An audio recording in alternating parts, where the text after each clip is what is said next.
네, 먼저 우리 경제 이슈를 짚어보는 월요 경제 핫이슈입니다. 세계화전략연구소 한양대학교 경영대학 이상석 교수 전화 연결돼 있습니다. 네, 이상석 교수님 안녕하세요. 네, 안녕하세요. 예, 교수님 오늘은 어떤 경제 이슈를 짚어주시겠습니까? 네, 델타 변이 대확산으로 전 세계가 아주 근심이 커져가고 있는 그런 상황입니다. 예, 일상으로 복귀를 시도했었던 국가들이죠. 영국이라든가 이스라엘 등이 사실상 실패를 선언하게 되면서요. 경기 회복에 대한 기대감도 한풀 꺾이는 그런 모습입니다. 예, 예. 어쨌든 갈팡질팡하면서 갈피를 못 잡고 있는 현재의 모습을 한번 점검해 보겠고요. 자, 이 사태를 수습하기 위한 방안도 지금부터 좀 고민해 봐야 된다 이렇게 보는데요. 이런 얘기들 좀 나눠 보도록 하겠습니다. 네네, 알겠습니다.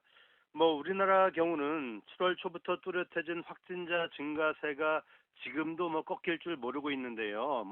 너무 오래가네요. 그렇습니다. 진짜 좀처럼 잡히지 않네요. 1일 확진자가 1000명을 넘어선 지 한 달이 훌쩍 넘게 됐는데요.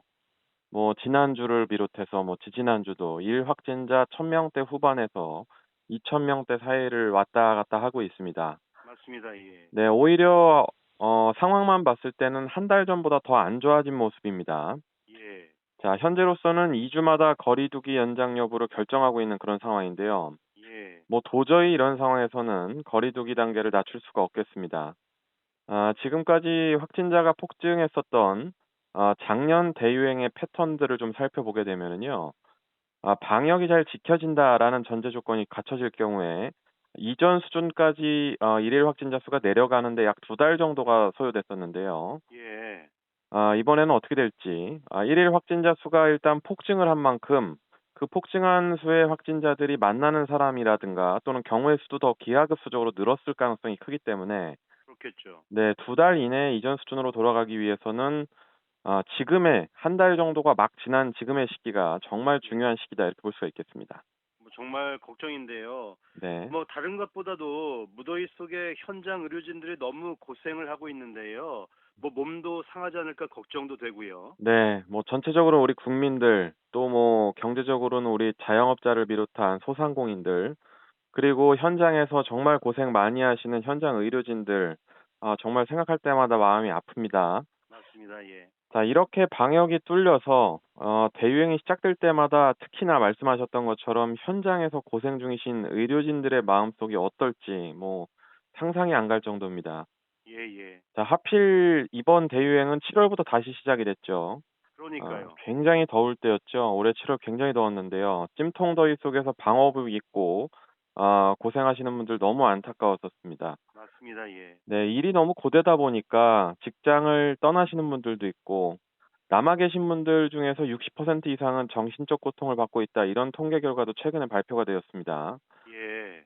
처우라도 개선이 된다면 고생하는 거에 대해서 조금이라도 위안을 드릴 수가 있을 텐데 이 부분도 문제가 많기 때문에 지금 현재 보건의료인 연합회 노조 측에서는 다음 달 2일쯤에 논의가 되지 않을 경우에 파업을 할 수도 있다. 이런 어, 총파업계를 좀 계획 중에 있습니다. 그래요. 네. 이게 개인적으로 제가 봤을 때는 코로나 사태가 종식되기까지는 지금까지 우리가 겪어온 1년 반의 시간 이상만큼이나 더 필요할 것이다 이렇게 보는데요.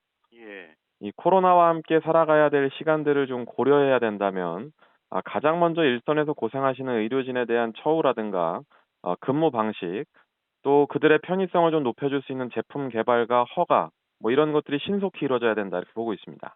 예, 예. 알겠습니다.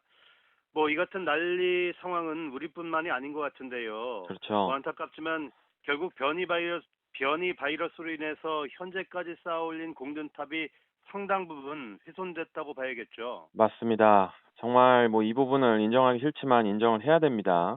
예. 바이러스도 생명체이기 때문에 생존하기 위해서 진화를 거듭하게 되는데요. 우리 몸의 자물쇠를 열고 침투하는 방법이 더 교묘해지는 방법으로 발전이 되게 되어 있습니다. 예, 예. 작년과 올해 초에 큰 홍역을 앓게 했던 알파 베타 코로나19가 원형에 가까웠다라고 본다면은요. 예. 그래서 그때 당시 때 이것을 예방하고 억제하기 위해서 백신을 제작했었는데 최근에는 델타라든가 람다 변이가 주종으로 자리를 잡게 되면서요. 이것에 포커스가 안 맞춰져 있다 보니까 예방률이 크게 하락을 하고 있고 돌파 감염 사례도 매우 빈번하게 생기고 있는 그런 상황입니다. 예. 네, 미국 같은 경우는 뭐 다시 일 확진자가 일 15만 명 수준에 이르렀습니다. 예. 네, 일본 같은 경우는 올림픽 기간 중에 해이해진 방역 정책이 도마 위에 오르게 되면서 최근에 그 전까지는 아예 없었던 일 확진자 2만 2천 명을 넘어섰습니다. 예예. 네, 피해가 심각하지 않았던 동남아시아 국가들도 이번 델타 변이에서는 아주 큰 피해를 보고 있는 그런 상황인데요. 예예. 뭐 확진자 수의 폭증보다 더 걱정이 되는 부분은요. 최근 들어서 위중증 환자 수가 크게 늘고 있다는 건데요. 예. 자, 우리의 경우에도 대전 및 충청 지방은 허용 수준의 90%에 이르렀다 이런 말들이 나오고요. 예. 전국적으로도 65% 수준이니까 상당히 위험한 수준까지 올라오고 있는 그런 상황입니다. 그렇군요. 예, 알겠습니다. 뭐 교수님 말씀 듣다 보니까 생각보다 너무나 심각한데요. 그렇죠. 이럴 때 이제 답답한 것이 이런 사태가 길어지다 보니까 이제는 그런가 보다 하고 안일하게 생각하시는 분들이 늘고 있는 것 같은데 어떻습니까? 네, 그런 말씀 딱 듣고 나니까 저부터 반성을 좀 하게 되는데요. 개인적으로도 기간이 길어지다 보니까 이거 진짜 언제까지 참아야 하나 이런 생각들 누구나 다 한 번씩은 해보셨을 겁니다. 저도 마찬가지입니다. 예. 네, 방역 수칙을 잘 지키려고 노력하다가도 방역 수칙을 위반하고 뉴스에 나오시는 분들 보면 정말 분노가 치밀 때가 있는데요. 그렇습니다. 예. 네, 뭐 그럼에도 불구하고 우리는 현실을 그리고 또 현재를 직시할 필요가 있겠습니다. 코로나19 사태가 온전하게 진압이 되고 종식되기 위해서는 변이 바이러스 여부와는 상관이 없는 감염 초기 상태에서도 부작용이 없이 훌륭한 효과를 보이는 치료제가 나올 때까지 기다려야 한다라는 것인데요. 예. 영국의 백신 개발자 아스트라제네카 개발자가 최근에 집단 면역이라고 하는 개념은 없는 개념 또는 현실에서 이룰 수 없는 신기루와 같은 미신적인 결과다 이렇게 인정을 했습니다. 그래요. 네, 그만큼 어렵다라는 것이죠. 예, 예. 결국 백신은 뭐 체내 항체 수준을 높여서 질병 예방률을 높여준다든가 또는 감염 시에 위중증으로 발전되는 확률을 낮춰주는 건데요. 예. 자, 이것은 말 그대로 확률에 석하기 때문에 예. 최종적인 해결책은 될 수가 없겠습니다. 그렇군요. 예, 알겠습니다. 그렇다면 이 코로나19 사태에 대해서 어떤 방향성을 가지고 접근해야 된다고 보십니까, 교수님은? 뭐 네. 코로나와 함께 할 수밖에 없는 그런 상황이라면요. 네, 우리 정부가 올해 10월까지 집단 면역 이루기 위해서 국민들 70%까지 뭐 백신을 맞추겠다 이런 목표를 가졌었는데요.